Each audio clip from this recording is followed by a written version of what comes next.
Okay, we will call the meeting to order. This is the time and the place for the August 29, 2024 regular board meeting for the Marshalltown Community School District Board of Education. Welcome to those of you joining us here in person. Welcome as well to anybody who might be watching via the live stream or watching later on. We'll do some brief announcements before we get going too far. We've got a pink sign-up sheet there on the speakers table. That's for anybody who wants to address the board during public comment time. You will be given 5 minutes to address the board.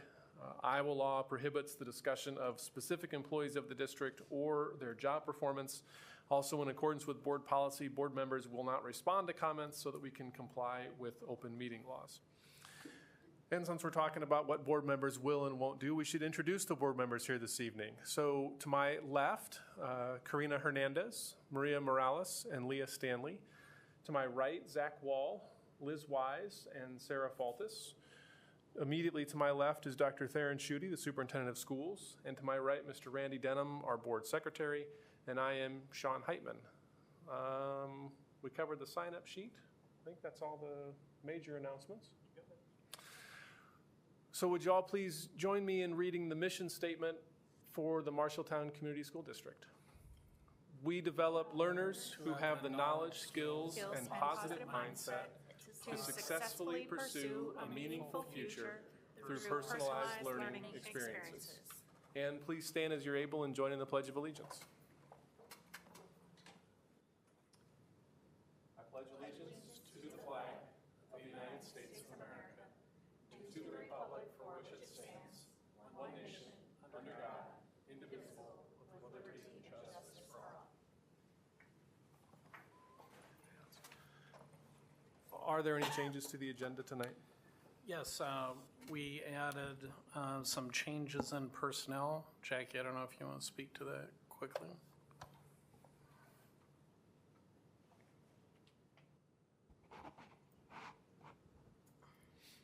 We also added a brief agenda item for her to update the board on current staffing for the upcoming school year, but we made some changes to what was submitted on the consent agenda. Correct. There were 6 changes to the consent agenda. 2 of them were positions where we have since declined those positions. One was related to licensure, another was related to some additional training that they were unwilling to go through. And then we added 4 because we want to make sure everybody's ready to go on the first day of school. In particular, there was 1 certified staff member that we really wanted to make sure we got on and not wait till the September 3rd meeting so that they could participate in all the trainings that are available before school starts. Okay. Thank you. Thanks, Jackie. Is there a motion to approve the agenda? So moved. Second. Faltis Stanley. All in favor, say aye. Aye. Opposed, say no. Motion carries 7-0. Abby?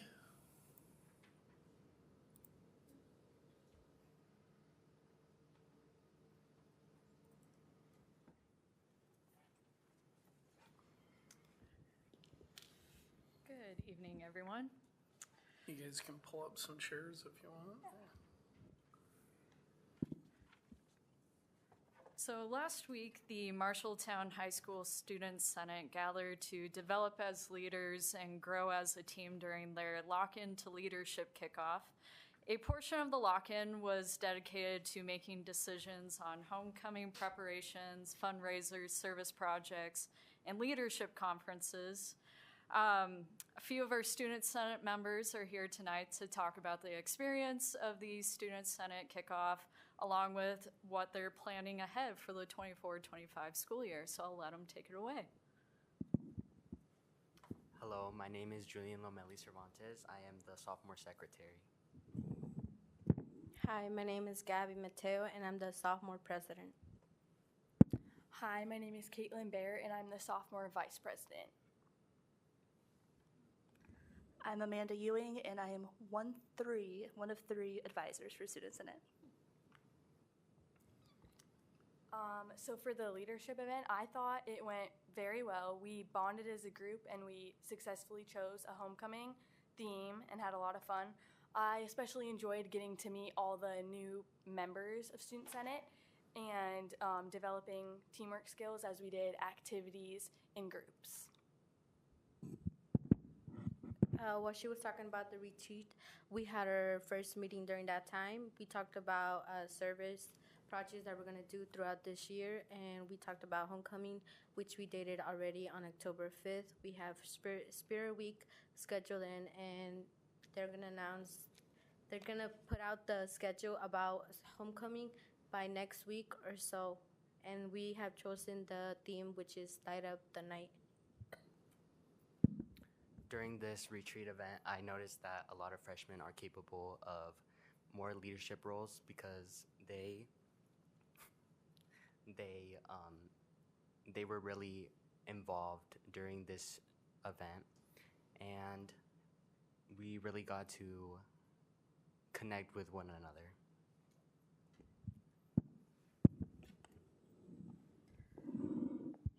All right, from an advisor standpoint, our main goal was to build camaraderie within the organization.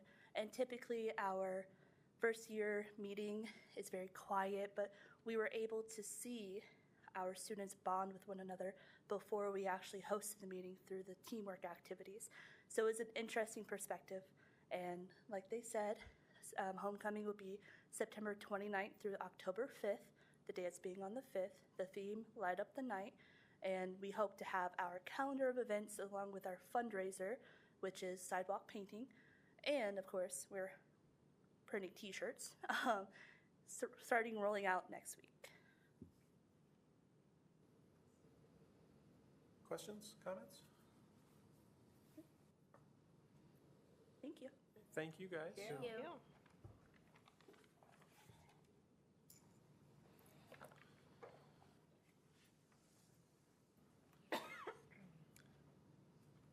Looking at the consent agenda, we've got minutes from the August 5th work session and board meeting, and then last week's work session. Jackie, any additional items to note in personnel?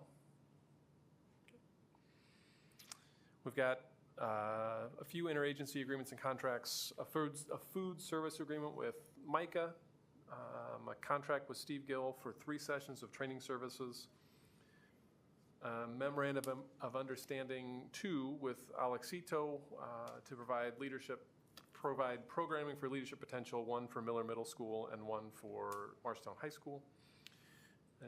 A memorandum of agreement with Marshalltown Community School District and the MEA for additional compensation for special ed teachers, and then a change order for the CTE project to bill against the contingency allowance. Questions, comments about any of those agreements or contracts?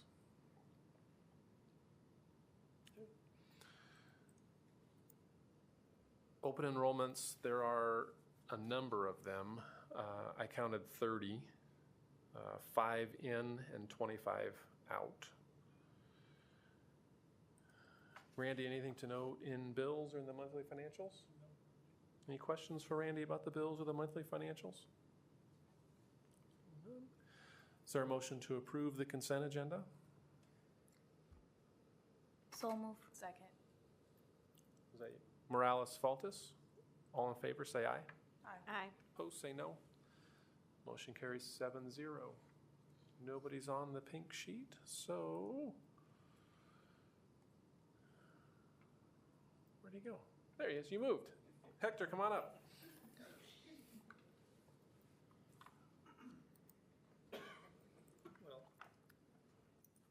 When we entered here, I explained to the students that it was on them. I was not going to introduce them, but I am extremely proud to introduce our local chapter of the National Hispanic Institute, and they are here to talk to you a little bit about their experience in a summer residential program that, with the generous help of Marshalltown Community Schools, they're able to defray the cost of that tuition. And they'll talk a little bit about the way they contribute to make their way to Texas, Colorado, or Illinois as need be. Please. And they did meet yesterday at the public library to help prepare themselves for this.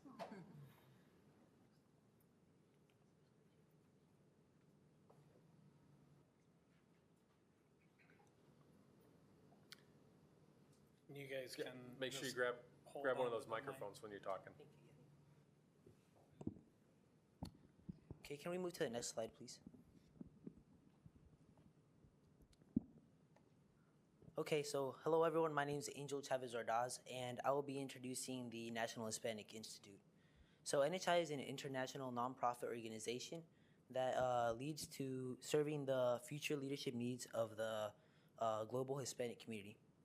So it's off of 3 summer programs in the summer, and we'll be doing those more into detail in the next slide. We'll be into those. So, oh, not yet, sorry. But we went through a lot of things in the program, such as intellectual challenge. Personally, I struggled most with my public speaking skills, but others had more of a challenge coming up with like their speeches or finding the right wording and having creative thoughts and stuff like that. And NHI teaches you to take those challenges and learn from them and make your weaknesses your strengths. As you can see, I'm doing much better at my speaking skills than I was over there.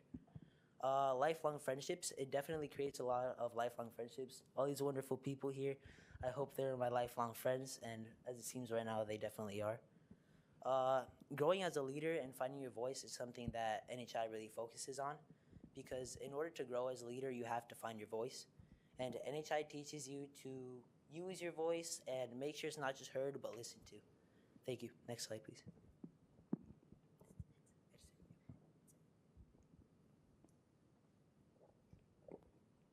So within NHI, there are 3 main programs, that being the Great Debate, the Lorenzo de Zavala Youth Legislative Session, and finally the Collegiate World Series.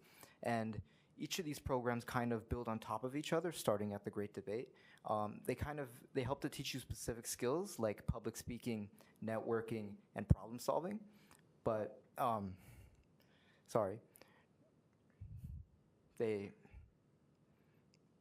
from personal experience, I can tell you that public speaking wise, I used to be much worse.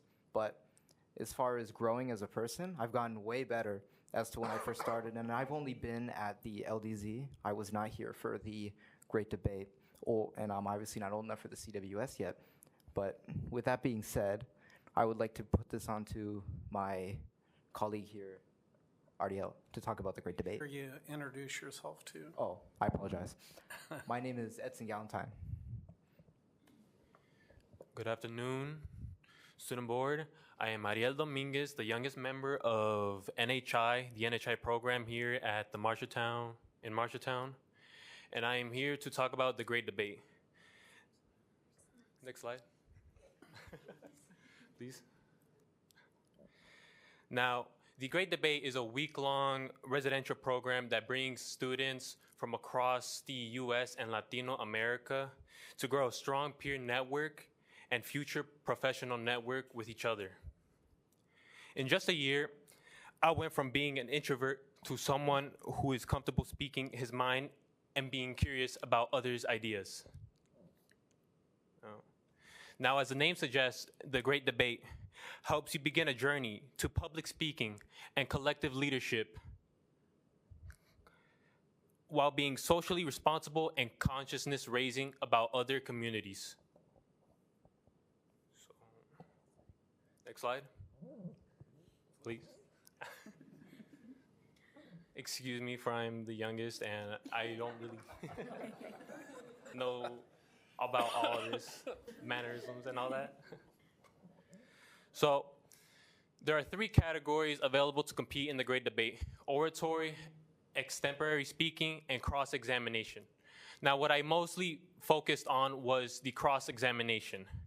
Now, what that helped me was to better speak and have better communication, team communication with other peers and other teammates that I've been assigned or have not been assigned. Now, how it actually helped me was it more being communicating and being myself. Now, I don't really like showing or being myself around other people, as it just shows more of a side that I don't want to show to them or to others at all. My bad. So, how this experience helped me was growing as a person and being able to hold myself down in a public setting. Now, I would like to pass this down to our honorary club president, Mia Aguinaga. Hi, my name is Mia Aguinaga, and previous slide, please. Not only did we send 3 participants to the Midwest Great Debate, but Marshalltown was also represented in the volunteers that make this event happen. MHS graduate Vanya Madrigal and I headed to the Great Debate under the title of JFLs. And in our position, we acted as counselors who facilitated the big discussions that our participants had about values, leadership, community, and more. We provided them tools to be able to interpret the tough prompts of their respective categories, and we adapted to the needs of NHI as the week went on, such as acting as tournament judges and such as how I took over the social media page of NHI News to document memorable moments. Now, throughout the week, it was just as unforgettable because this is my second year volunteering. Last year was my first, and what I remember was on day 1, seeing how many participants were so shy and quiet. Even our Marshalltown kids, they initially wanted to stick together as a trio and were hesitant to talk to anybody else. But as they went on throughout the week, they became more enthusiastic to create and build upon their arguments after round and round of competing. And they became more confident in making their words heard, loud and clear, all while making new friends and adopting their peers as families within their teams and even other peers who were competing against them. Such as this family relationship is one that makes the Midwest region stand out, as even the staff, we adopt our own family within each other. And it makes us really proud to see what these participants and what our Marshalltown kids can do in 1 week, and it makes us proud to give back to the community like this in such a unique way. This summer was really monumental for me to see Marshalltown advance in their categories, as well as seeing participants on my own team advance and with their collaborative work hold the title of Midwest Great Debate Champions for the 2024 year. And overall, the Midwest Great Debate was full of hard work, and it was very monumental and memorable for everyone who attended. So now I would like to pass this off to Anthony Chavez Ordaz to talk about the next event. Next slide, please. I'll actually like to hand it off to Alex Hernandez here, and then I'll go after that. Thank you. So as you heard before, my name is Alex Hernandez Miranda, and I'm a participant of the Lorenzo de Zavala short LDZ. And this is basically just an 8-day leadership experience that is filled with many challenges and obstacles. And the main goal of the LDZ is to give young leaders of the Hispanic community an opportunity where they can learn how to plan, manage, and create their very own organizations by taking charge of their very own government and legislative session. Me personally, I used to be very fearful of standing up and speaking to people, audiences, large audiences, big or small. And this is mainly because of the fact that I was scared of the fear of being judged. And don't get me wrong, I still am scared of those things, but the LDZ, on top of helping me improve my public speaking skills, it really helped me to understand that by simply being up here, by simply standing up and speaking my mind, I'm shaping my very own future, and I'm helping create the kind of community that you can be proud of. And that is an amazing thing to be a part of. And at this time, I will now be introducing the Honorable National Hispanic Institute Club member, Anthony Chavez Ordaz. Thank you, Alex. Hello, school board. I'm Anthony Chavez Ordaz, and I also took part in the LDZ. Next slide, please. So at the LDZ, there was a lot of different governmental positions, each with their own duties and responsibilities. The highest positions available were governor and lieutenant governor, which worked directly with my position, which was Speaker of the House, and you had to do a lot of teamwork within those positions to get through the program and really ensure that you moved forward. The other positions are Chief Justice, Supreme Court Justices, Senators, which we have some of our own here with Alex and my brother as well, Governor's Cabinet, House of Representatives, which we do have quite a few as well, and then attorneys, which are not elected but appointed. So I'd like to tell you all a little bit about my experience as Speaker of the House and what I could take away from there. Being in the position of Speaker of the House, I had the privilege of working with 74 of the brightest minds and participants in the program. That being a lot of the House of Representatives. I had the distinct pleasure to listen to each of my representatives' proposals, and let me tell you, there were some really creative individuals in that room. There is a very promising amount of talent in my Latino community and my community as a whole, not just at the LDZ and with NHI, but here in Marshalltown as well.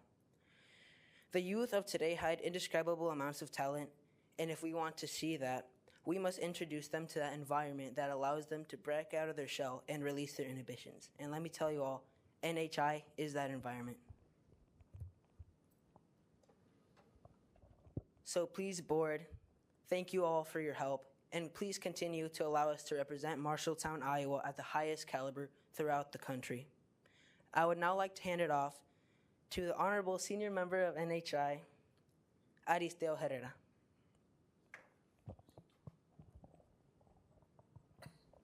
Hi, board. My name is Aristeo Herrera, and I am going to be a senior this year at the Marshalltown High School. And this summer, me and Mia Aguinaga, we attended the CWS, the Collegiate World Series over there in Houston.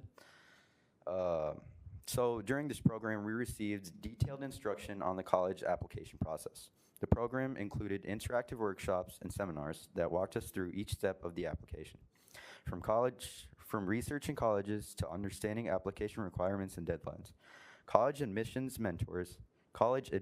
mentors provided valuable insights on writing effectively personal statements and preparing compelling resumes, ensuring we were well equipped to present ourselves in the best possible light to admissions committees. Now I pass it on to Mia Aguinaga to describe more about the CWS. Next slide, please. To build off what Aristeo Herrera has stated, the college admissions experience and that advice was only the first half of our week, as in the second half, a new challenge was presented to us called the Thought Series. It focused on inquiry-based learning and how questions can be tools for investigation. We explored complex issues impacting the Latino community and social narratives, as that was our theme throughout the NHA programs this summer. And these were explored as the basis of our competition prompts. We were challenged in teamwork, such as we were in the first week, but with new people to go through the IBL process and find the root target of our prompts so we could find a way to address it as a whole.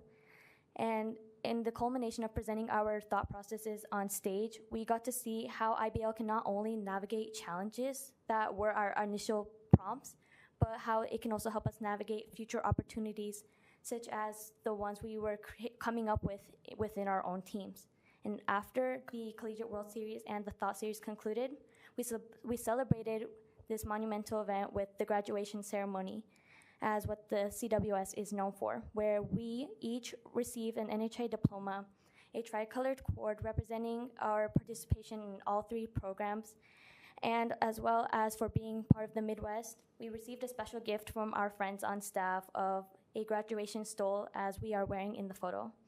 As well, I received the Hall of Famer award, which was nominated by staff, and it really meant a lot to me to be recognized for my participation, enthusiasm, and thoughtful questions, because 3 years ago, I would not have been the same person standing before you today. And this concluded our time not as participants, but also marks a new beginning as alumni. To mark off, after our graduation ceremony, our Midwest Great Debate Educational Director, Luis Jauregui, remarked how his favorite part about watching us this week was how nobody had to encourage us to go to the microphone anymore. And when we went up, it was our own choice. Because it meant a lot, since our journey began in 2022, and our Midwest Great Debate was the first in-person program since COVID, where we were initially quiet and hesitant, as many of our friends up here with us were. But over the 3 years, he and the Midwest community have seen us grow as they become a supportive family, and they saw our rocky beginnings and how we've become leaders today. But Marshalltown's growth as a collective is not just within the summer programs. It carries on here through the Marshalltown community as we lead discussions and initiate in the classroom, help our peers in the team setting, and have the confidence to reach out for new opportunities that are offered in Marshalltown. And with this, we are excited for what the future has to offer.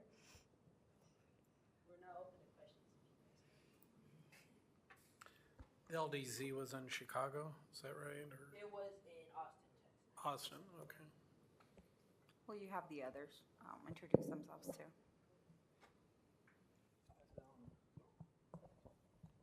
Hi, my name's Jordanos, and I attended the LDZ in Austin. Hi, my name is Guadalupe Murgado, and I attended the Great Debate and LDZ in Austin as well. Hey guys, my name is Aiden Ariano. I attended the Midwest Great Debate and the Texas LDZ this year. My name is Ariana Campos, and I attended the Midwest Great Debate and the LDZ in Austin.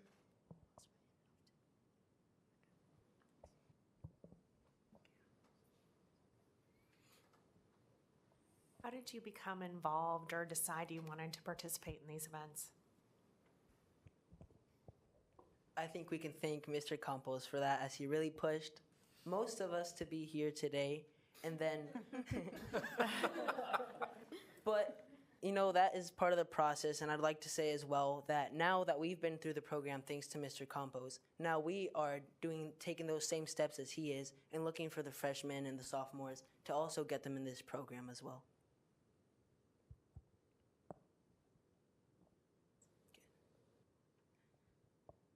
Well, I want to congratulate Mr. Campos and all of you. I don't know how many years ago it was when I talked to Mrs. Wyant and Rachel Lanks about getting this program off the ground, but I'm having a hard time.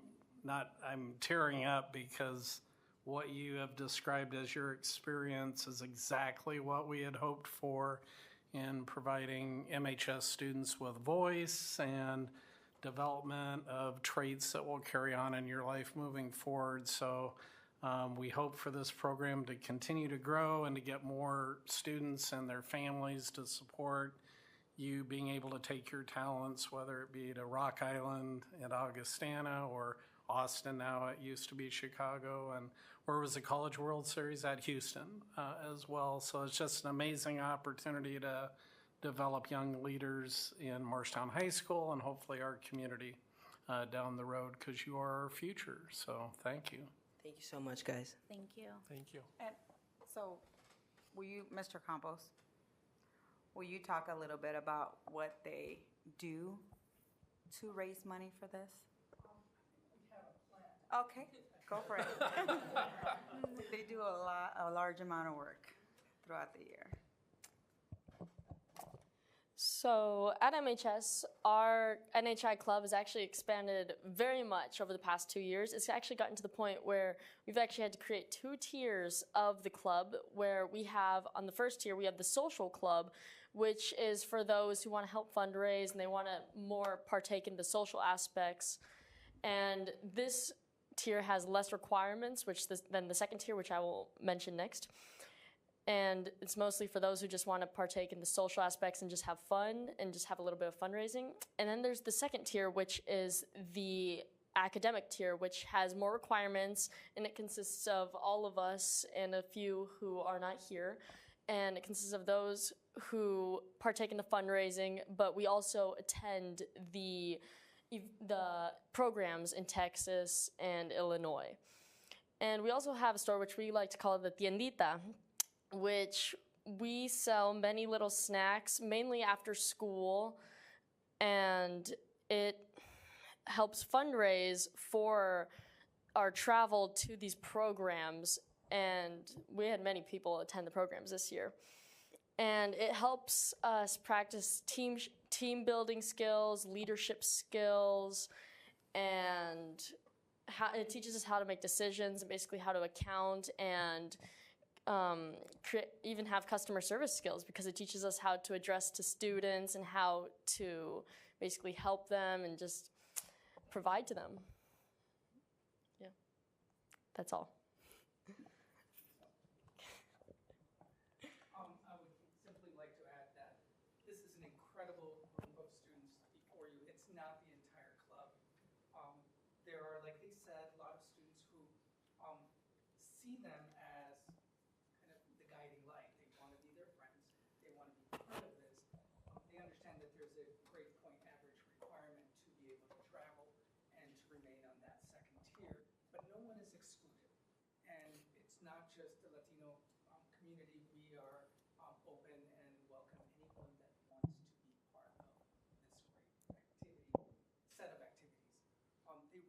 store, parents, never seen parents so incredibly active. We hold also a couple of large-scale fundraisers out in the community. This is probably the most active club on campus, given that they are meeting every week, and they are, sometimes the little store is open 2-3 times a week, and sometimes I don't even know that it's open, but it is open, because I'm too busy. Literally, it's gotten to the point where I'm just the guy with the keys to the lockbox, the money. They need to figure out their inventory, decide what is going to be sold for how much and why. And they do all their marketing, all their promotions, and they recruit peers to join the program. It's truly amazing. It's gotten to the point where I do very, very very proud. And actually, at the start, in the beginning of the year, when we actually started the tiendita, we would rely on Mr. Campos for almost everything because we didn't know how to do it. So we relied on him for advice and for him to teach us how to do things. And now it's gotten to the point where we just ask him for the key. He was a great teacher, right? Is. And again, thank you for your support of this program. It's incredible. It changes a lot of lives, not just the ones that we see here, but it really is about families and how families then better connect with each other and the school. And we hope that just keeps growing. Thank you. Thank you. Very nice job. Thank you, guys. Yep.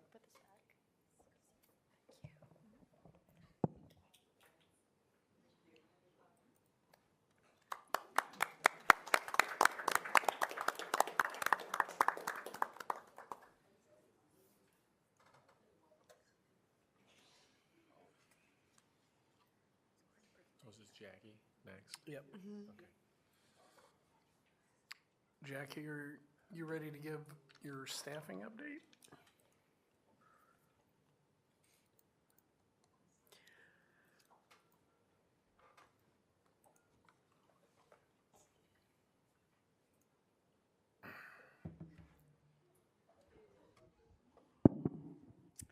Those are the times you miss being a principal. Great group of kids. All right. So Dr. Schutte asked me to just kind of compare where we were at last year around this time to where we're at this year with our current openings. If you'll change the next slide, please, Amy. During the summer, I did do a little bit of a boot camp for HR directors this summer, and I saw this slide and I thought it was really telling about teacher preparation over the last 15 years. And this slide is from the American Association of Colleges for Teacher Education, but you can see how those entering education has drastically reduced. There are some alternative programs that are featured in the top 2 bands of each year there, and you can see how alternative routes to earning a teacher degree has increased for those who are inclined. Like an example would be our TPRA program. That's a great program that we have here in the district, and we have a couple teachers who will be student teaching this fall already out of that program. So it's pretty exciting to see that happen. And we had this morning, we had a student who was in the very first Grow Your Own program that we have at the high school with Introduction to Education, and he is now a teacher at Woodbury. So it's really exciting to see that coming about. And we had a second student who was also in that group who might have gone to a private school to teach in the district, but in the city. But exciting that she's back in Marshalltown, and we'll work on her and try to get her over to MCSD. Next slide, please. Very short presentation. So on August 24th last year, these are the number of openings that we had. And you can see a lot of classroom teachers are still on there. We had a temporary fill-in for the college and career ready counselor, but ended up using some subs for the remainder of the year. So a lot of different openings there for a total of 22 certified staff members. Now this year, as of today, on the next slide, we are down to 18. did list there the teacher librarians. We will have some substitutes, so I kept them listed because those are not highly qualified teachers. They don't hold their endorsement to be a teacher librarian, but we have 2 folks who are willing to fill in while we keep those positions open. So there is still a body there. But for the other ones, there are no bodies. And you can see last time we visited about the special education deficit, and Matt talked a lot about that. And so that's the one area that we really are struggling, and it's a really high need area. So Matt has brought on a few people who are willing to get their special ed endorsement, and if we can find more, we will continue to make that a possibility. Oh, that's it. Questions? Is the math teacher, the ELL teacher, high school, middle school, where? The math teacher, both the math teacher and the ELL teacher are at the high school. Both of the ELA teachers are at the middle school as well as the reading interventionist. Okay. I want to commend Jackie for the significant traction that we've had since she's moved into the position in July. The numbers were looking kind of daunting. They were. It was a little scary. Back in June, and we've really made significant headway in filling a lot of those positions with high-quality people, and I'm confident that we'll continue to fill people throughout probably into the school year, at least into the second semester, hopefully with some new grads. But it was exciting to see all the excited faces as we welcomed the new teachers their first day of training today. I think there were 50-some or something like that. And there were a lot of people who had some connection to Marshalltown, whether it was as a student or a student teacher, or they had a spouse from the area and they wanted to come back to the Midwest. There were several people who wanted to come back to the Midwest. So that was pretty exciting to see that connections. And as Abby and I learned in a visit to another school district, one of the things I will be, and my office will actively be doing, is following up, first of all, with all of the students who were in that intro to education class several years ago, and just find out what they're doing. And if they stayed in Marshalltown, if they stayed in education, maybe try to get them to come back. But also, we have a list of student teachers. We'll work that list, and just to see how people are doing, and let them know about the great things that are happening in Marshalltown and the wonderful things that Marshalltown has to offer. Jackie, that second slide is pretty terrifying, isn't it? It is, and the number of teachers who are not going, yeah, the lack of enrollment in those programs, it is. And then you don't have it in here, but I assume there's an equally terrifying slide about retiring and teachers leaving the profession, right? That gap is only growing, right? That you're exactly right. I do believe that is exactly true. Mm-hmm. Any other questions? No, just thank you for everything you've been doing. Absolutely, it's my pleasure. Was there any traction on IPERS? They talked about when someone retired, they could come back after a month. Did ever anything get traction there at all? Actually, we have several folks that have come back. There used to be a .4 school counselor position for MLA. That's a new position. And we did have a retiree recently, just in June, retired and is back to do that .4 FTE. So sometimes there's some challenges with how much you can earn if you're not 65 when you retire with IPERS. So .4 works out really well. And I think the way that works, it's based on a calendar year instead of a school year. So they have to stay below, the threshold is raised significantly. It used to be like 30,000 and now it's 50,000. So. But people have to stay at or below that in order not to essentially give back half of what they're earning. So. Great questions. Okay, thank you. Thank you, Jackie. Thank you.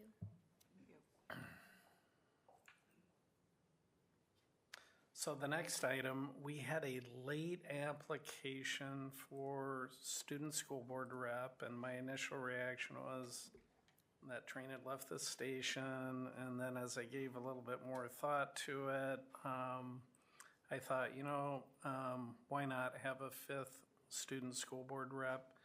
As busy as those kids typically are in the various activities of school, as you witnessed last year, sometimes we're really pressed to have 2 or 3 of them there, even when there's 4. So I am recommending that we approve, or the board approve Caitlin Yepes Ramirez being one of 5 student school board reps that we have for the coming year.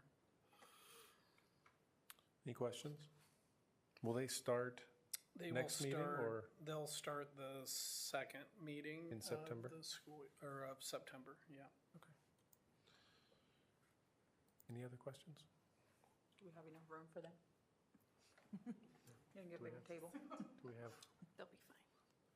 We'll figure it out. We'll figure out how they can all squeeze in. Is there a motion to approve Caitlin Yepes Ramirez as a student school board rep for the 24-25 school year? Move for approval. Second. Hernandez Stanley, all in favor, say aye. Aye. Opposed, say no. Motion carries 7-0. Abby, you're coming back up for your brand guideline.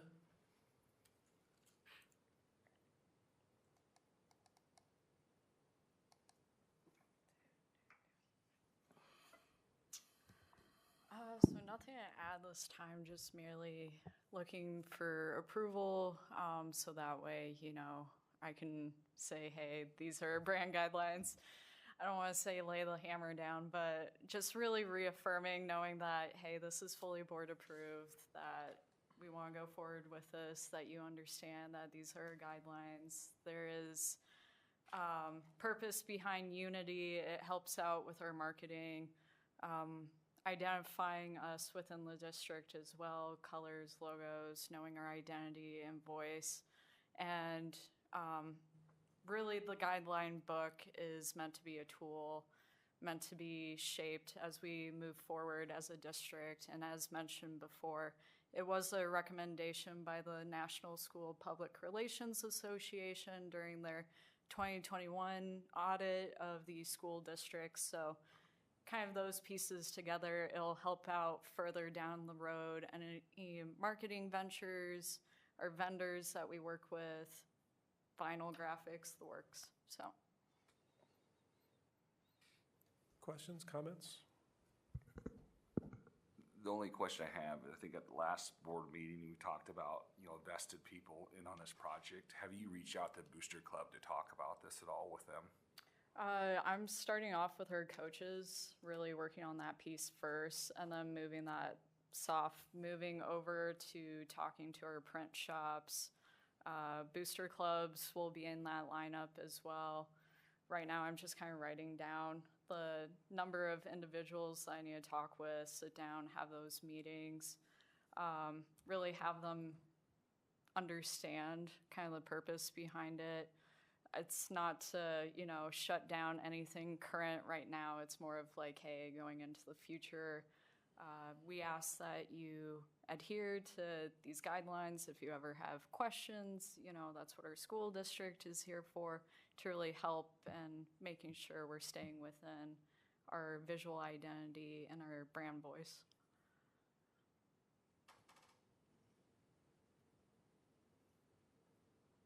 Any other questions?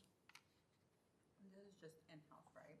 So any outside Marshalltown teams, we have no control of that. Like I know there's like football, Bobcat, traveling, basketball. Yeah, it's mainly for in-house within the district, within itself. And I'm guessing they'll follow as they see. Yeah. From what I can tell, you walk inside Walmart right now, or you look at some of the organizations along that, it seems to be a lot of that. They have an understanding of how to use logos, kind of what our Pantone matching system colors are, and kind of adhering of how working along those lines. But that's kind of a weird line within itself, thinking about outside entities. I think, you know, the reason why I asked the question is some of us on the board went through the star to the M and didn't realize how big of an impact it is to some community members. And that's why we want to make sure that we're involving them also. Yeah, that's one of the big things as well. I don't expect this to be an immediate change. It's meant to be progress within itself. You know, you can't change the past about logo rollouts, but you can help people understand how to use them, the value behind your marketing pieces, and really what you use within your brand itself. So it's one of those things of this is to help you understand, and all in all, it's meant to help us grow as a district.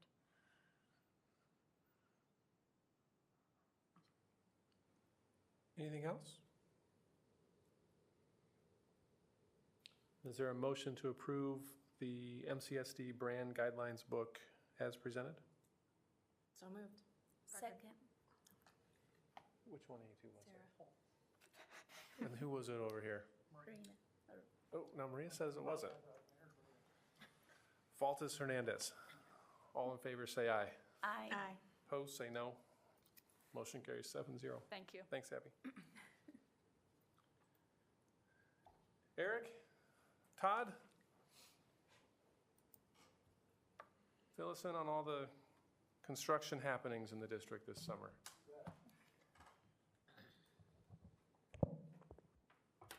All right. I had Amy put up a sheet so it'll be a little easier to see. Those were the previously approved summer projects out of mine. Some of those are with Eric. We'll hit each building at a time. We did get some additional work done at each of those locations that would have been just typical maintenance or, you know, general improvements there. The handrail portion was Eric. We had sent those off to the powder coater. The way I understood, they were on their way back. It should be installed here very shortly. Before school anyway.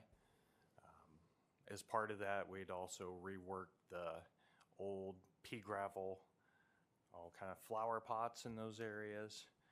We took all the pea gravel away, cleaned those up, and mulched them. And then as you can see in the front, it looks much nicer with those bushes also. Top Notch helped us do that, as well as donated the shrubbery you see in there. So thank them for that. It definitely looks much nicer. The auditorium, as you well know, that was a shared expense with them, 50-50. The carpeting and the wall covering portion of that project is all done. It's been done now a couple of weeks with that. That was to replace the remainder of the interior carpeting throughout the actual theater, vestibules heading to the back stairs leading up to that back hallway. So the only portion of that project left to do when the foundation decides to move forward with will be that upper back hallway. But all the carpeting should be replaced and up to date now. The wall covering, that was the old burlap or crepe covering medium they had on the walls. That's been replaced with the new sound panel. Medium, I think it'll help tremendously better with sound in that as well, because it's more of a true sound panel rather than just a fabric covering. And then I do know Jose's been working with Mechdyne on the audio components. Most of that was cabling, and I think there were some speakers as part of that, but I know he's been working the last few weeks with them. We had a number of safety items that the Auditorium Foundation provided approval for to move on as quickly as Jose could move on it. So audio was part of that. And I also installed some handicap closures on those lower lobby restrooms. Those doors weigh a ton, plus, you know, with any folks coming in and out, it'll make it far easier to enter and leave those restrooms. So those were also done this summer as well at that location. Fisher Elementary, we're gonna have handrails for the walking path I did a few years ago that leads down to that lower, or the stairs that lead down from the upper playground down to the walking path. We'd installed the stairs a couple of years ago at the same time the path went in, and we've noticed we get a lot of erosion still running over those stairs. There is a handrail that runs down the one side of that retaining wall, but I'm gonna have poured foundations, pour kind of like a curb on the north side of those stairs, which will stop dirt from being able to wash over them, and then install the additional handrail.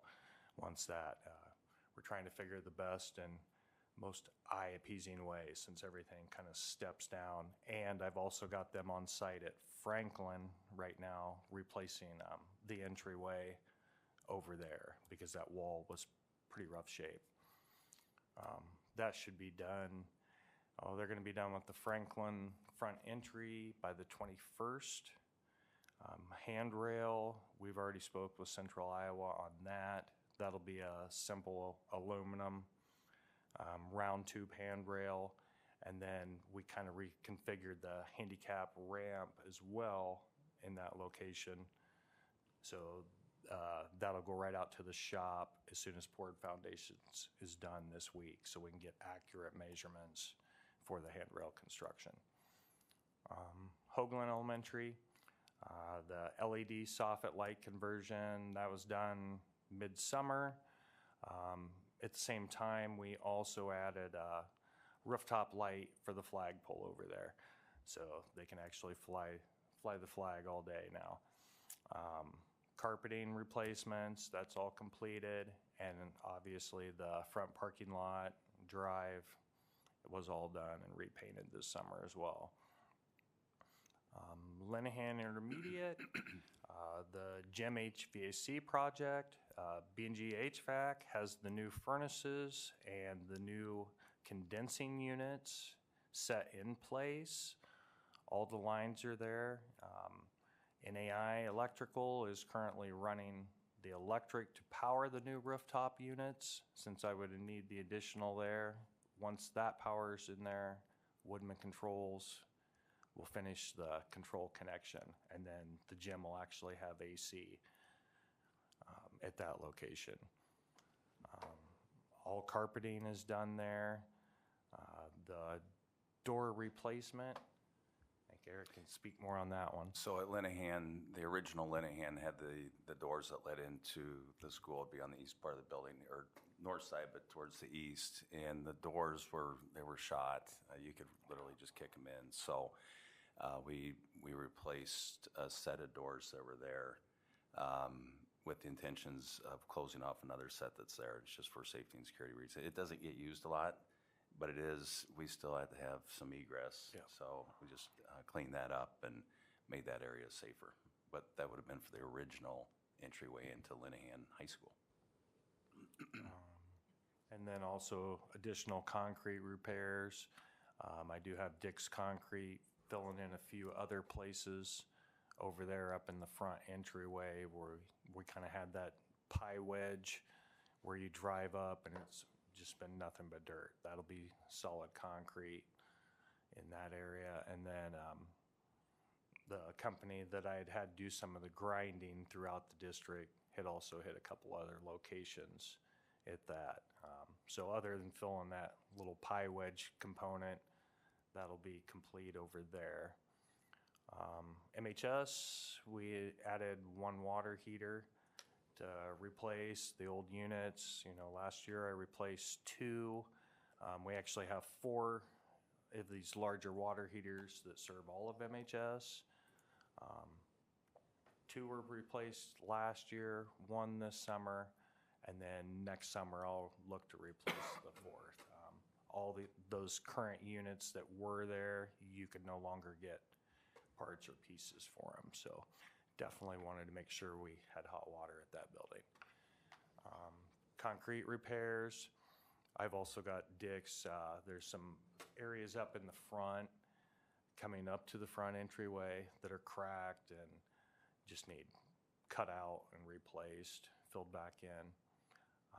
Carpeting for the room 15, which I guess is known as the pier area down in the south portion of the basement of the high school. We had planned on replacing that carpet. Previous years, I had replaced the flooring in rooms 13 and 14. Went more of a, like your vinyl plank VCT down there on the floor, because obviously we'd had coil breaks over the years and carpeting that needed to go. Bell Flooring starts that carpeting tomorrow. Obviously during the construction project, we did have a few floods that were unexpected with the filling in the courtyard and that. So Larson is part of that too. They took ownership. They've already cut some of the sheetrock and will be replacing most of the lower sheetrock in that area too. So I'll be doing the flooring tomorrow because they're trying to focus on CTE. And then I spoke with Larson today. The sheetrockers are going to follow in behind Thursday, get those in, and get everything painted back up so we can move in before school. The southeast parking lot asphalt, those 2 lots are both completed and painted. The softball bleachers, spoke with Splinter Construction. American Aluminum, Jim Palmer has already got the bleachers in construction. Splinter Construction is going to be on site to start demoing the current set out right now. He's going to have that done before Labor Day, and then concrete pad will come in following that, and then Jim can start assembling the new bleachers. Once those are up, I'll have NAI run permanent power, and we're going to change a few things, move some of the speakers and that, get it more like a true press box feel at that location. Will they be demoing the small set of bleachers that are on the baseball field as well? I'll have them do that, but yeah, that would be separate of what he give me for demoing this one. Miller Middle School, I've got one of my guys in buildings and grounds looking to get the window replaced and changing out some of those in the one timeout room. The room actually had 2. The one's going to be too small. They figured the one would work to get us up to the current compliance. And like our window, we had to get, because they had a window in that space, we've actually got to get a heavier plexiglass on it so no one can break through the window, and make a few repairs in there so they'll actually have a true like timeout room. Roofing repairs for Miller, and then I also have some at Fisher. There was a couple of areas at those 2 locations that was indicated by EMC for ponding, which is just a couple areas of that rubber roof that water generally just kind of sits there. It doesn't evaporate or drain out within their recommended time span is 48 hours. I'm working with Pella Roofing, who is currently doing the roof at Rogers, to assess and get an actual plan. We've got a plan. They're waiting on all their parts and pieces to come back so I can get a proposal for the district for those repairs that were noted. Okay, so that takes care of that on the roofing repair.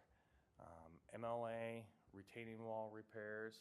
I think Eric and I was going to look at changing that. The current one, the hill, the block is not probably the best option there, and looking to see if we can possibly make that go away, or actually maybe have some sort of a poured cap type wall so it's less likely to want to push over. The additional office, that was per Mr. Goslinga's request, gave him another like counselor space. So if you're very familiar with that, the back hallway, kind of off MLA leading towards the elevator, if you go down the stairwell, we created another like 10 by 12 office. So they do have a new office space for that, for a counselor, which should work great for, getting in there and better privacy than what they would have had prior to that. Rogers Elementary, as I mentioned earlier, Pella Roofing is actually on site and working on that upper roof right now. They said they'll be completed before the start of school. Currently, they've been trying to remove all the ballasted, the rock off of there. I'm taking that to the rock to transportation, so we can use that down there in the rock lot. It's just bigger river rock, which would work perfect for there. And then they'll replace it with the new glued down vinyl deck for that upper roof. The PK bathroom install, it's also completed. It's actually, I got it for about half of what I had originally had on there. We lucked out. We found the initial plans had it spec'd as being a bathroom at that location, but we couldn't see that there was actually part of the plumbing and fixtures were already roughed into the walls because it was behind shelving full of stuff. So once we started emptying that, we found all of that. So yeah, like I said, it saved us probably half that cost with that already being roughed in. That's done. It's definitely, yeah, they'll definitely like that in there. And then the landscape wall, that was taken care of this summer, and even had Logan Wolf and a bunch of kids for the honor cord hours going around, and they were freshening all of that up and cleaning some of the stuff. So big shout out to them for that as well. Scroll down, Amy, please.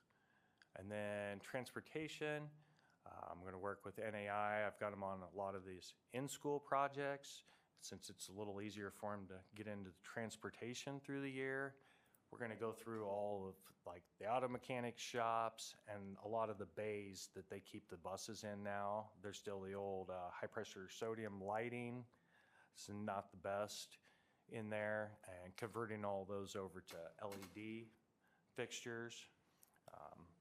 One, it'll definitely give them much better lighting, plus it'll be an energy cost or savings to the district as well. And then we'd also looked at some concrete repairs at that location or additional to help with drainage along there. A lot of that gravel just runs flush, so looking to kind of modify that and get more of it to flow away from the building. As part of that, I had also met with Mr. Kozak earlier during the year. We noticed we've got some repairs on a couple of the underground eave spouts that have come down, I think, over the years, and mower decks and everything else. Some of them have been damaged, so we'll get those all switched out and replaced at that time. Questions? I was at Rogers on Friday for a meeting. Looks really good. Thank you. Outside of it. The inside too, though, there's a lot of painting going on. They've done an awesome job over there as far as brightening that place up. Yes. Definitely kudos to Kara Swaim, my lead custodian there in the mornings, and obviously the rest of the crew, the summer helpers and the secretary and everybody that's been there has been great. Yeah, you wouldn't have known it was the same building as. Right, covered the yellow tile. Yeah. I said, will Woodbury follow? Yeah, it looks very nice. Looks really good. Yeah, that's what the principal said, yeah. Yeah, and I don't know, I know they got the front entryway doors repainted. Yep, they were. And they were supposed to be working on the other ones too. So yeah, it's night and day difference in that building. Looks good. I need to go back and check it out. I was there in 5th grade last, so I need to go back and see how it looks now. Yeah. I've been to the outside many times, but I haven't been inside since 5th grade.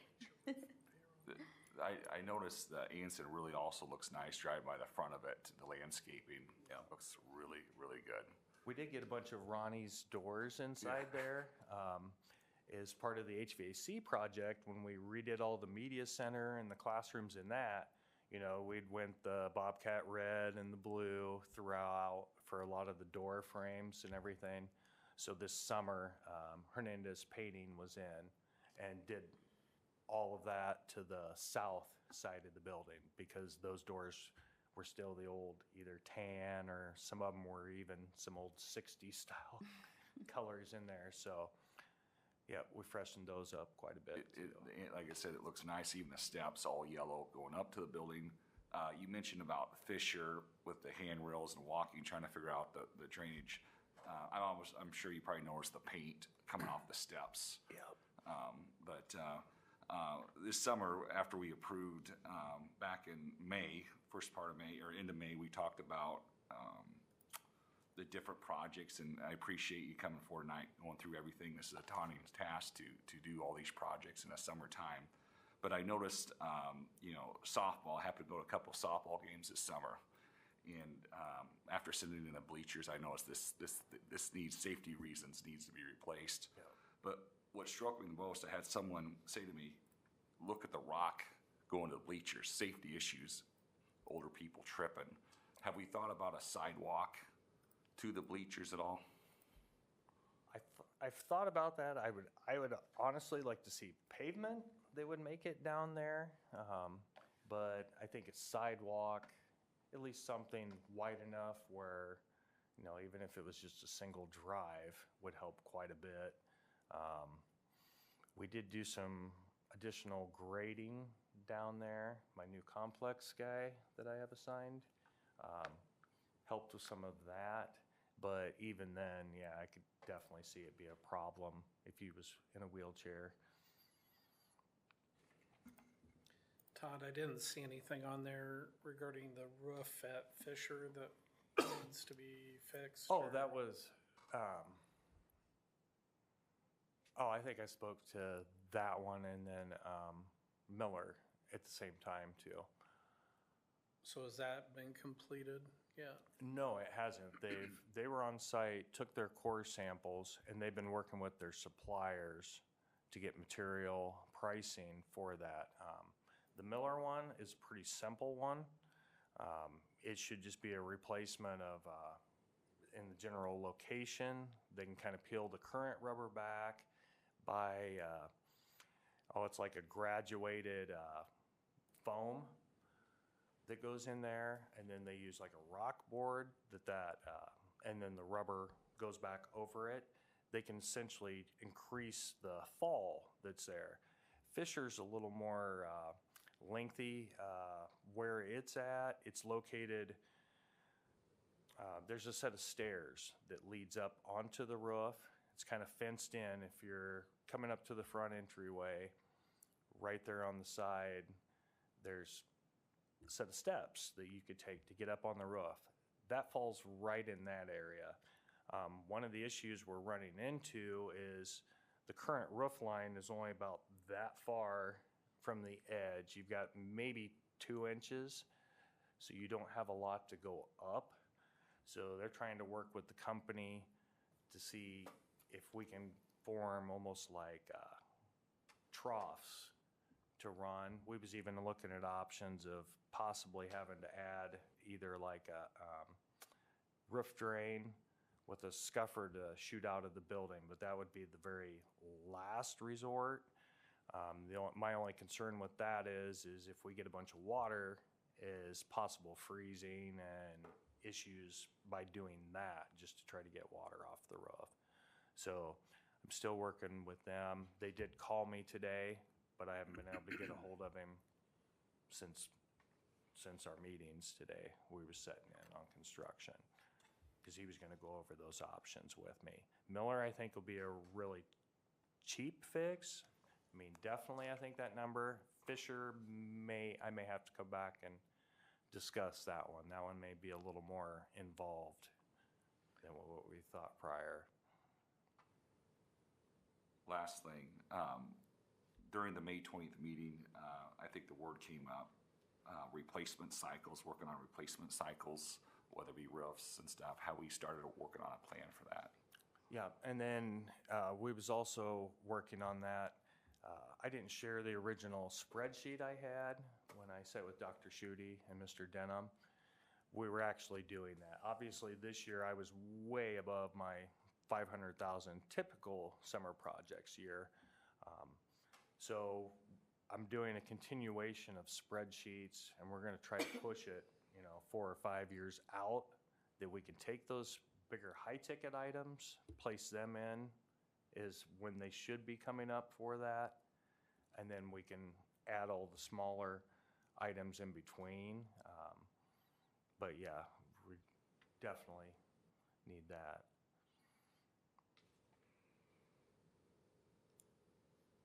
Any other questions?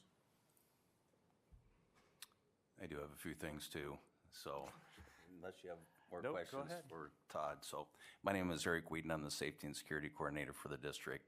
I spoke to the board, it's probably been the last 12 to 18 months, about specifically the school safety grant.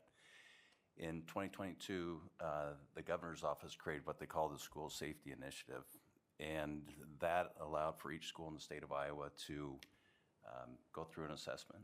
And as long as they went through that assessment and vulnerabilities were identified, then we could apply for it and get $50,000 per school. So the Marshalltown Community School District received $500,000, $50,000 for each school times 10 gives us $500,000. Sorry, $500,000 to work towards toward those enhancements. We have, to date, we have done numerous things. Some things you can see, some things you can't. For instance, the numbering on the doors is one of those things that was actually done prior to the grant.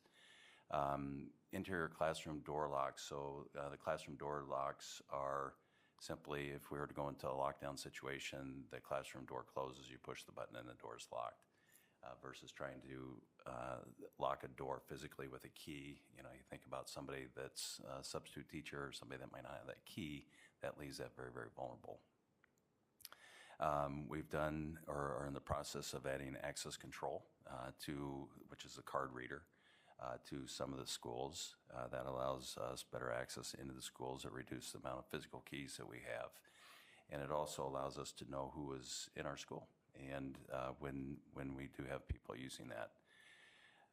We have digital radios now in our schools. And again, these items were all paid for through that grant. Those digital radios are much better than the analog radios that we've used in the past. Analog in a large building, for instance, at the high school, wouldn't be able to carry that communication from one radio to another. We've added some new exterior doors to some of the schools. Todd mentioned briefly about the one at Linehan. I spoke of that too, where it just didn't have the security that each school needs today. And you think about the wrong person getting in and the ways that they can get in. We just had to reduce that. So those doors have been replaced.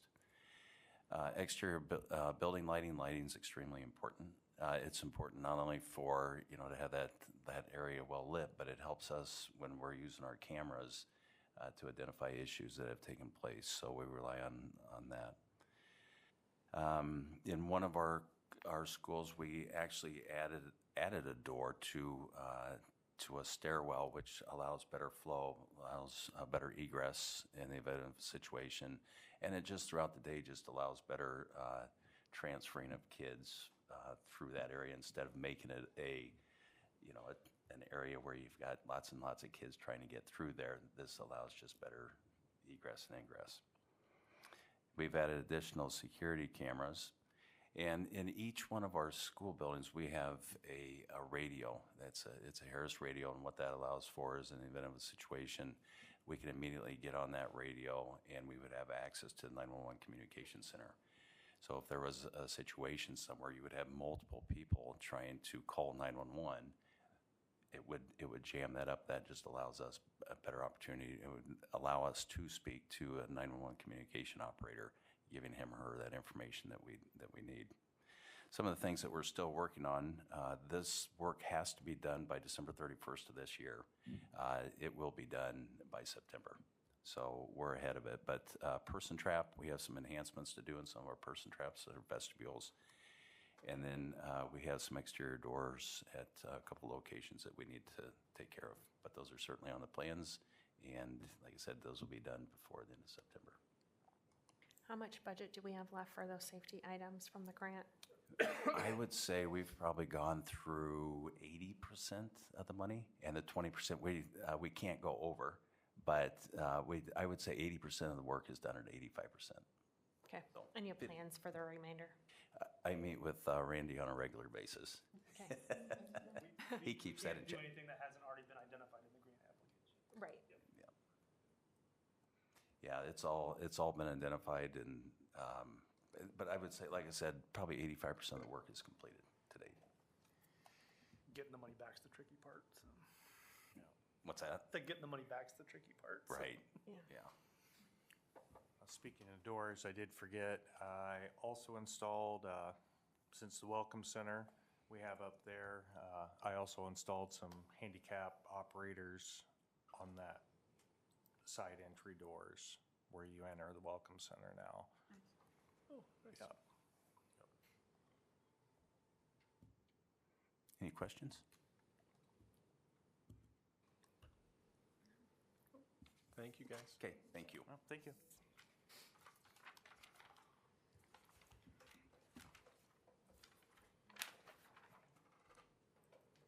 Rex.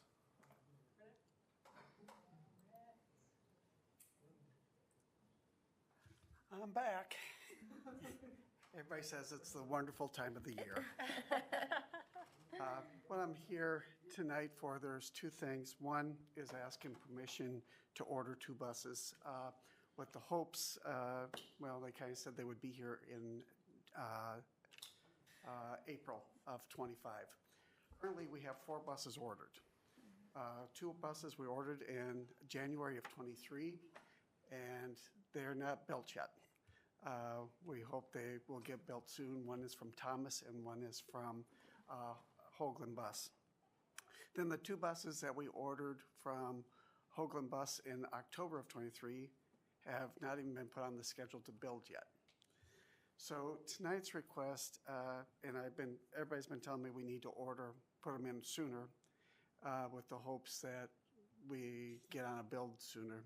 So I put out the bids, talking with Randy and Theron a little bit, put out the bids in July and talked to all 3 of them, and School Bus Sales said that they geared back over where they're producing more diesel buses.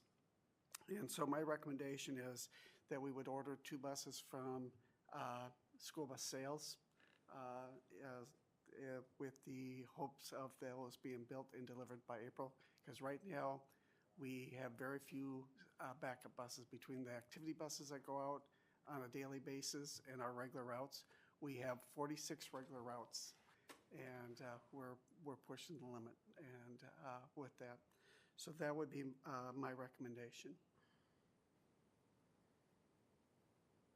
Questions? So we'll have buses on order with all 3 of the manufacturing companies that service this area? Hoping that we But just get one potentially in? Have the most recent sale show up first. First. That's incredible. This data, this information is mind-blowing. Well, a lot of it has to do, they geared over so much for the electric school buses, a lot of the industry did, and they took out some manufacturing lines. And then the supply line with that for those slowed everything down and backtracked. Well, over the beginning of the year, School Bus Sales went back over and they geared up on the other side because they know once the funding from the federal government is gone for the electric buses, there's not going to be anybody out there because those are running $350,000 to $400,000 for one bus. And there's zero trade-in. They will not give you any money for a trade-in on an electric school bus. You know, so there's a lot of things going on right now and changes over. And school bus sales is made the first move to change over. Excellent. Okay, any other questions? Now, is there a motion to approve the purchase of 2 buses from school bus sales in the amount of $303,557 as presented? So moved. Second. Wall, Stanley, all in favor, say aye. Aye. Opposed, say no. Motion carries 7-0. Thank you. There's one other thing that we want to share with you, thanks to Theron and Randy. And this is our first light. We were going to hopefully do this on our new buses that we ordered, but they're not here. So we bought 6 of these first lights. And what they do, they're lighted signs on the front of the bus, lighted signs on the back of the bus, and the stop arm. You want to play the video, please? And the stop arm lights up as well.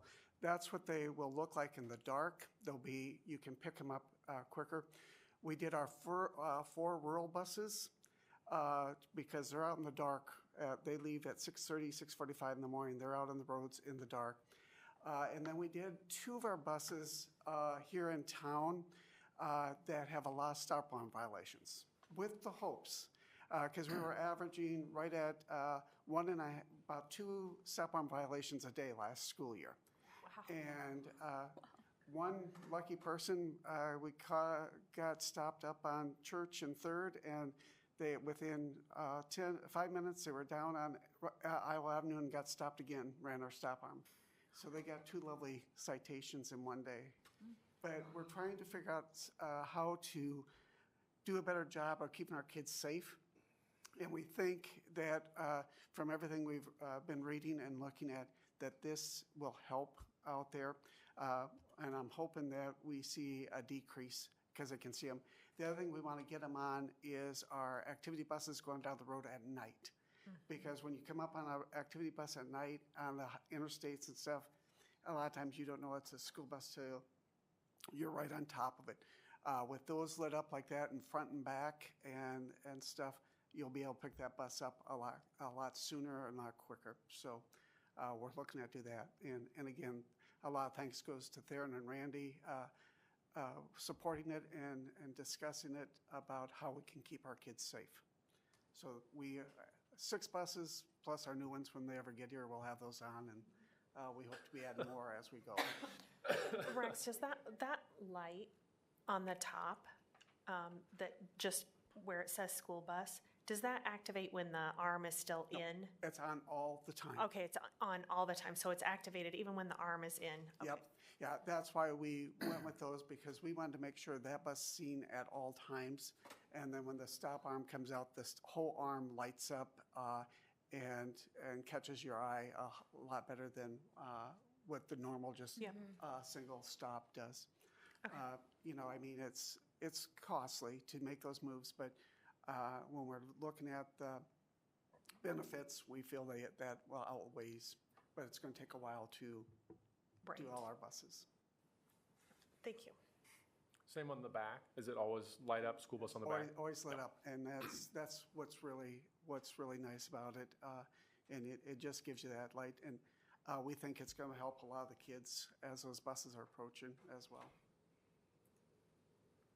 Good. Thank you. Thanks, Rex. Thank you.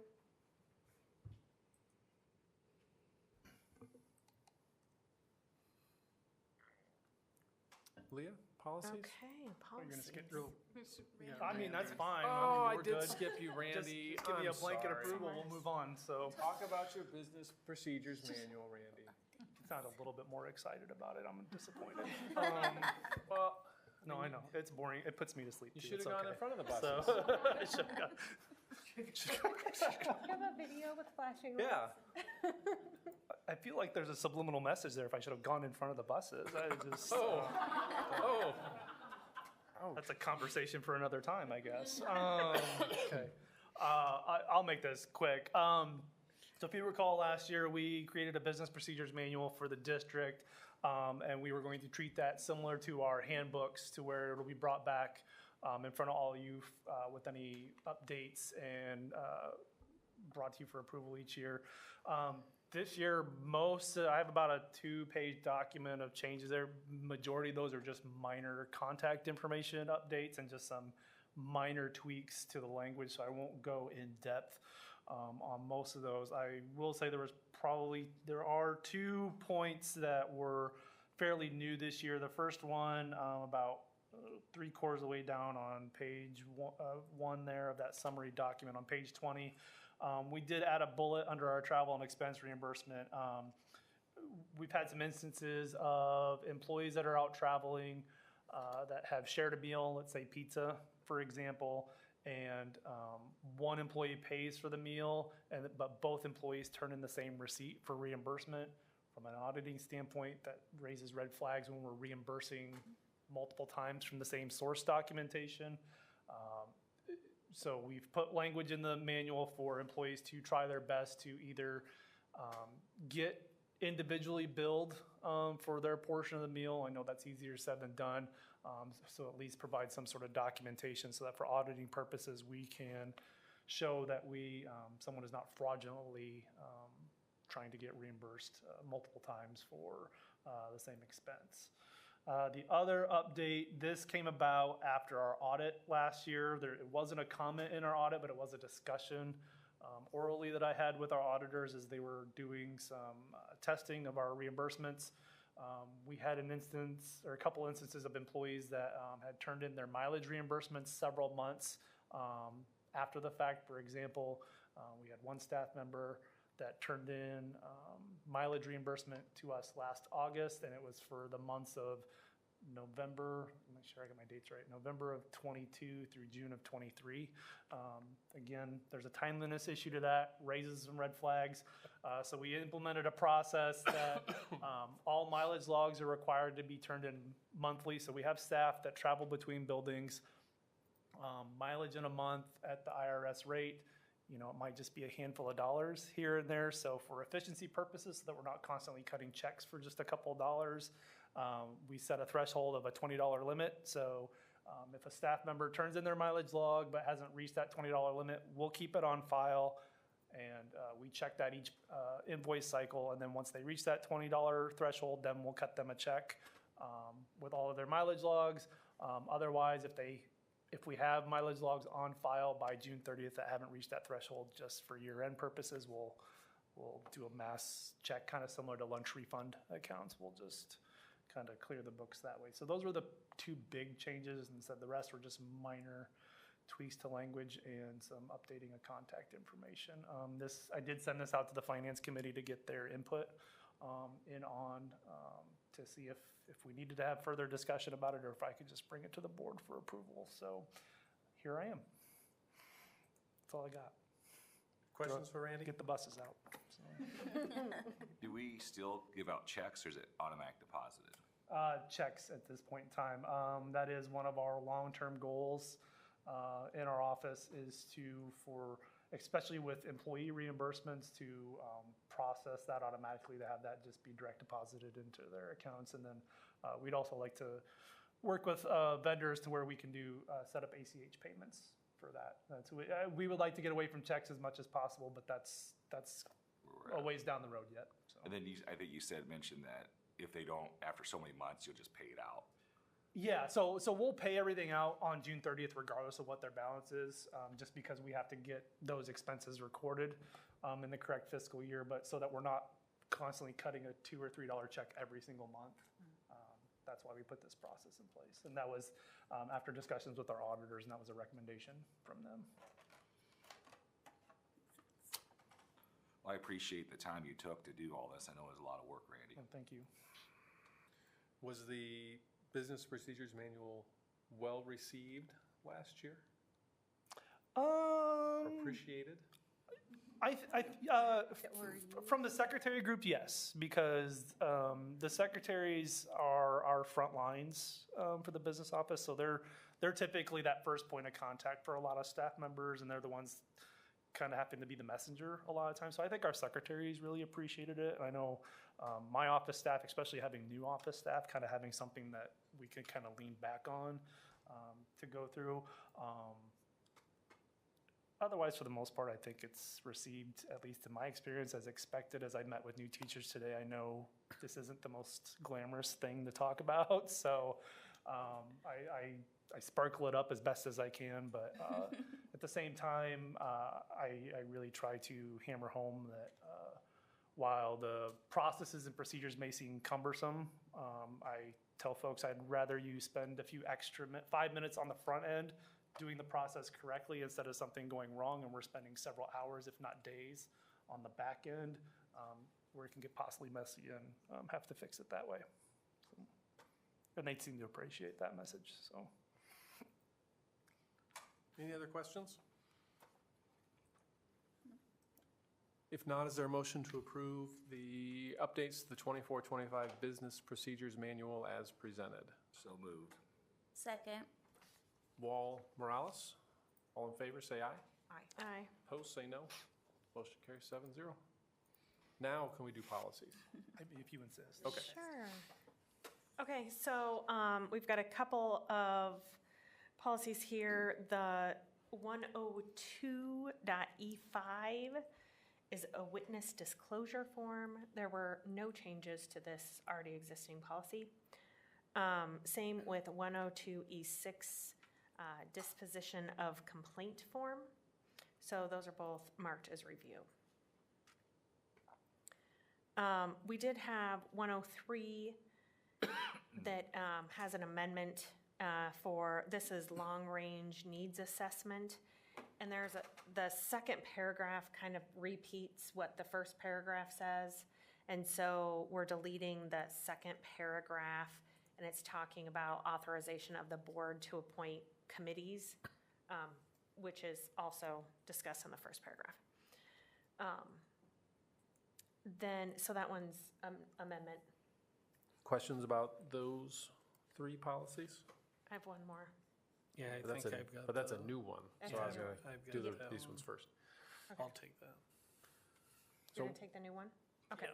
102E5 and 102E6 will be marked as reviewed, and then 103 will come back Yeah. for a first reading, the next meeting, to amend.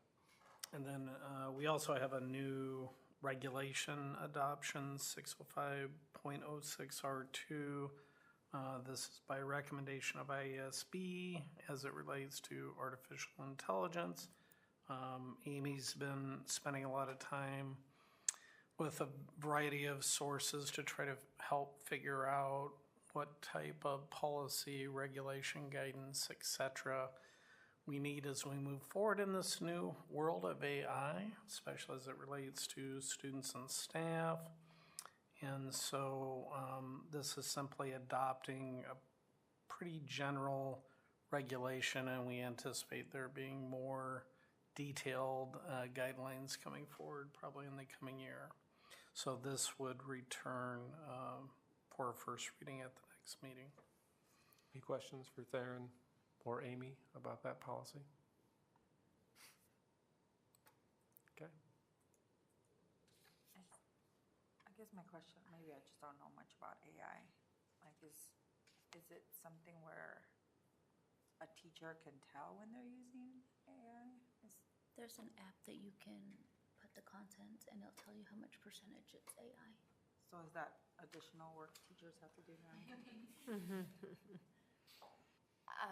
Part of why we want to make sure we have policy in place is so that we can state that we do want to vet what we allow our teachers to use. There are things that are just naturally out there, and they are hard to determine how that was generated. So we do want to state to students, you know, that here are expectations that you're not doing these things.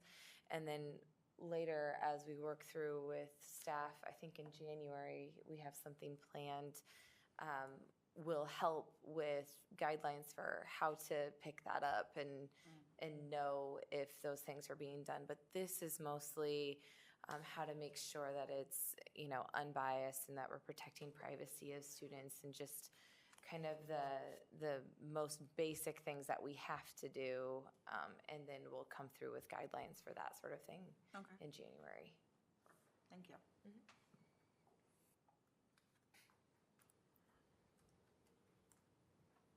Anything else on policies?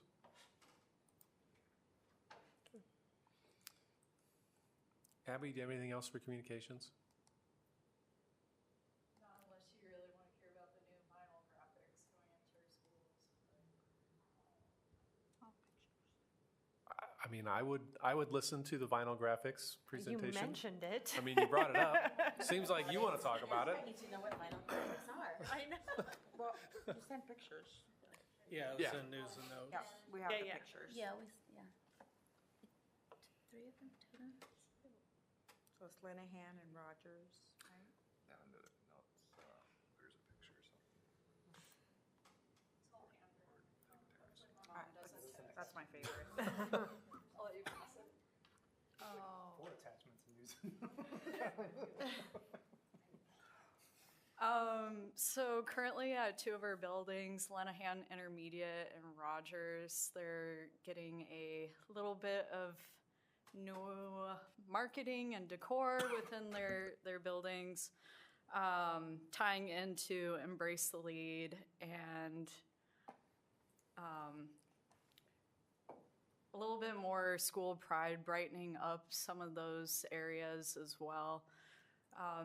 This was one of the pieces initially when we talked to Project 7, who worked on our brand guidelines book and has been expanding more of our Embrace the Lead campaign, what that kind of looks like. And so they offered as a possible deliverable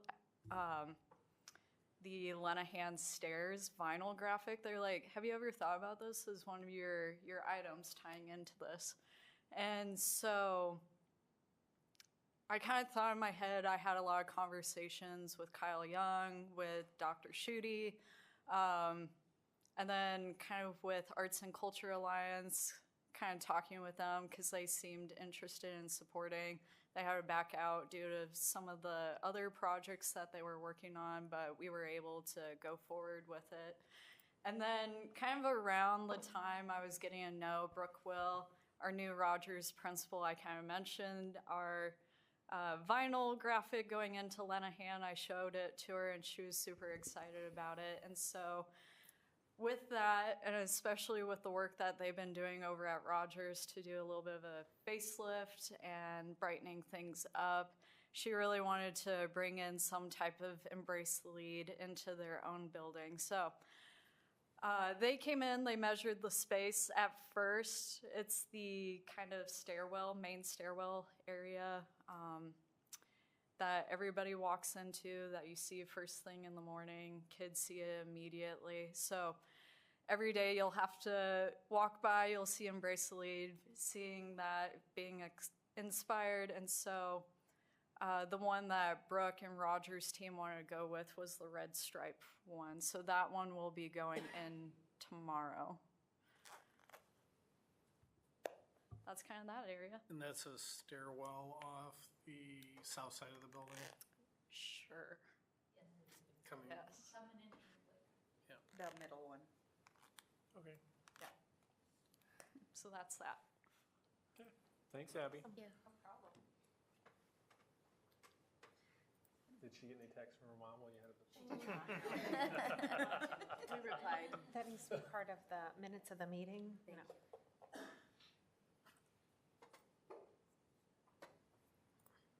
All right, reminders, Karina, you have initial review policies for the September 3rd meeting.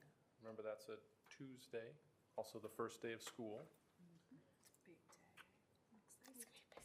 A busy day. Make sure to get your first day of school pictures before you come in. First golf meet tomorrow. Yes, 10 a.m. Okay, no committee reports. On committees, I think board policy is to assign committees in November. So we can leave the committees as they are and then potentially shuffle them in November after all those committees have met a couple of times potentially, or everybody I can send out the committee list and you all can tell me which ones you want to be on and we can assign those in September before those start going. I think that's a good idea too. Okay. We don't have an election year this year. It's not an election year, right? If it was an election year, I'd say probably wait until November, but I will get that put together and sent out to everybody so you can tell me which couple of committees you would prefer to be on, and then I'll try to disappoint as few of you as possible. I thought you were going to say as many. No. It may end up being that way, but it's not my goal. Any items for future agendas? I can tell you superintendent board goals will be on for the next meeting, so that'll be on there. Anything else anybody wants to see? Okay. What did we do this evening to improve education for the students in Marshalltown? I really enjoyed hearing from NHI and how they're all public speaking, had trouble with public speaking, but they did great in front of us. Just the fact that they took it so serious. I mean, they were all dressed up and, you know, they Practice the day before. practiced the day before. They were downstairs, you know, before we came up. And yeah, it's a great, I've worked with the group several times for several fundraisers at the high school, and it's just a great group of kids. There's so much energy and Yes. excitement around it too, with everything that they've been working on, and you could see their pride in how they've been progressing. And like I said, it's lifelong friends, and honestly, you see them at the high school together. Or you see them running the concession stand or being at football games together, like they're actually all friends. Became friends, so it's pretty neat. And the Good role parent models. engagement for that group is amazing. They sell stuff in different community events, and parents stay up late at night baking, cooking, so they can sell.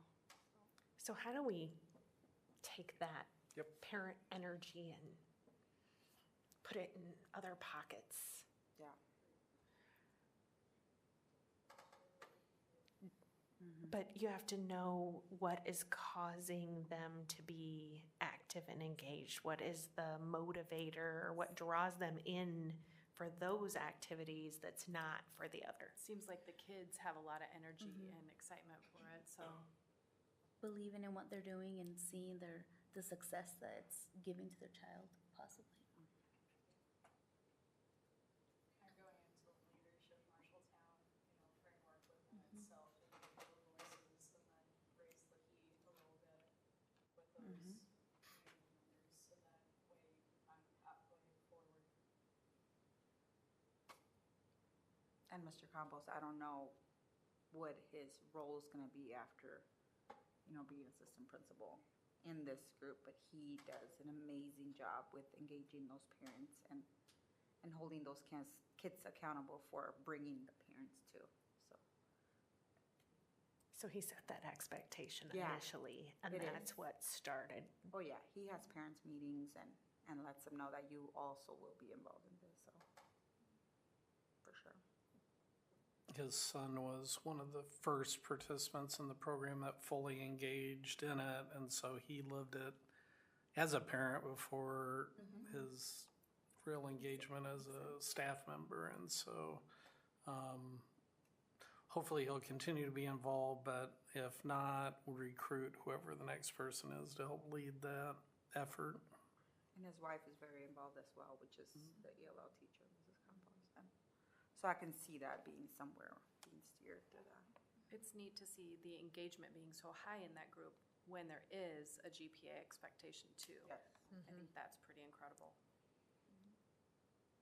Yeah, I think in the early going, we didn't have trouble getting parents to come to hear about the program, but what we had trouble with was, for each of those events, it's like a week out of their summer life, and so getting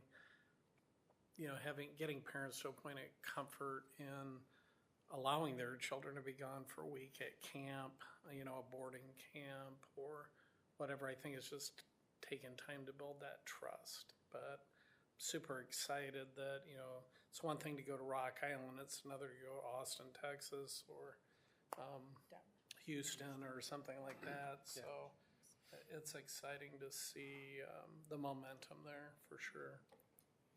And everything gets paid with the fundraising? The majority of the stuff, right? The fundraising that they do is for their traveling. Like the plane tickets or? Jackie can speak to that. Gear Up, I think, isn't it Gear Up funds that we've used, or maybe starting out with or something, I don't know. Cell tower. Oh, cell tower. So, every school gets a portion of the cell tower funds that the district receives. And so we've used cell tower to pay for the registration fees, and those run from $650 to $800 per student, and you still have 10 students there. And then traveling, we would go to Augustana, and we would just take one of the school vehicles and load up the kids and haul them down there and then go back and pick them up after their week-long visit. They slept all the way. I've driven to Chicago to drop them off, and they're a bag full of energy, and then on the way home, they sleep all the way. So we do miss that opportunity to have something that's really close to us in the Midwest, but we didn't want to deprive the students of the opportunity to go to LDZ just because it wasn't in the Midwest. So we did ask the parents to help with the fundraising, and they were able to make a Mexican dish over at the Catholic Church using their kitchen, and sold a whole bunch of food after services one weekend. And do you guys know Jessie over at Smokin' G's? That waitress. So she's Mia's mom. And she's been very engaged in helping Mia to access all kinds of post-secondary opportunities, because she was a teen mom herself, and she really wants her daughter to have as many opportunities as possible. So she will do whatever it takes, get off of work late at night and wake up at 6 o'clock in the morning and go make Hispanic foods. So she's just really engaged. And same thing with Aristeo's mom. The older girls were involved in NHI, and so she was right in there.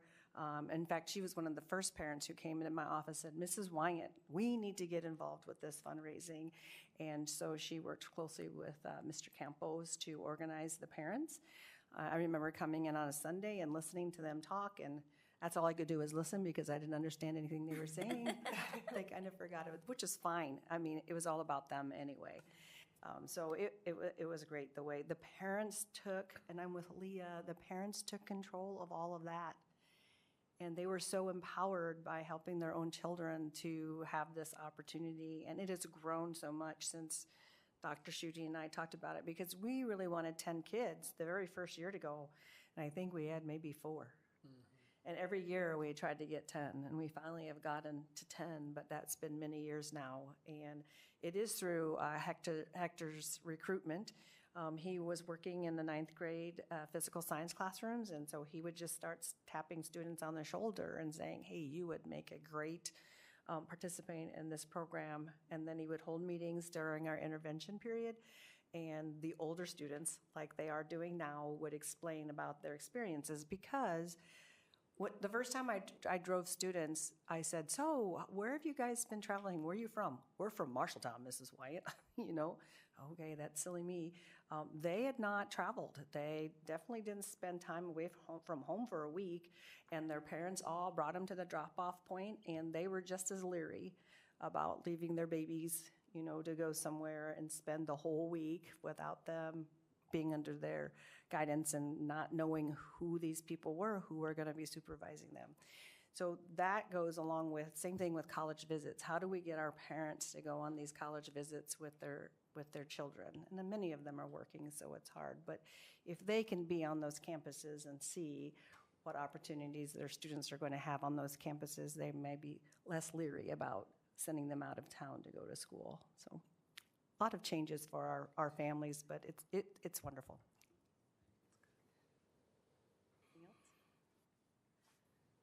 Thank you. Okay. We need a motion to adjourn, unless somebody else wanted to chat about something So else. moved. Approval. Second. There it is. Baltus, could have been anybody. Let's say Wall. All in favor, say aye. Aye. We are adjourned.